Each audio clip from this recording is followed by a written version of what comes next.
ભાવનગર શહેરમાં ગઈ તારીખ 9 ઓક્ટોબરના રોજ ક્રિકેટ મેચ ઉપર ઓનલાઈન સટ્ટો રમાડતા શખ્સો ઝડપાઈ ગયા બાદ 20 જેટલા સામે ફરિયાદ નોંધાઈ હતી, જેમાં વધુ 2 શખ્સોને પોલીસે ઝડપી લઈને ધોરણસર કાર્યવાહી હાથ ધરી હતી। પોલીસે ઓનલાઈન ક્રિકેટ સટ્ટામાં વિવિધ ક્લાયન્ટને અફઘાનિસ્તાન બાંગ્લાદેશ વન ડે મેચમાં સટ્ટો રમાડતા રેડ કરી મોબાઈલ, કાર, રોકડ મળી 6,52,200 મુદ્દામાલ કબજે કર્યો હતો।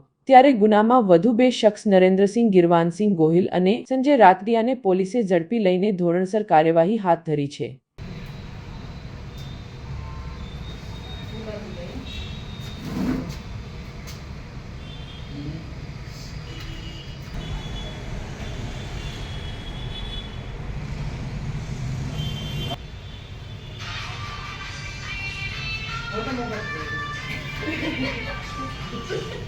અરેસ્ટ કરશે રાજુભાઈને જાણ કરવી પડશે, રાજુભાઈ જ કરશે અને એને ગુના નંબર 5% આપી દેવો છે।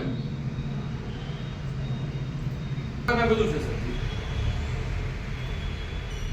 ઉતાવળ એટલે બધી હું ઉતાવળ તો કહું છું હજી 11:30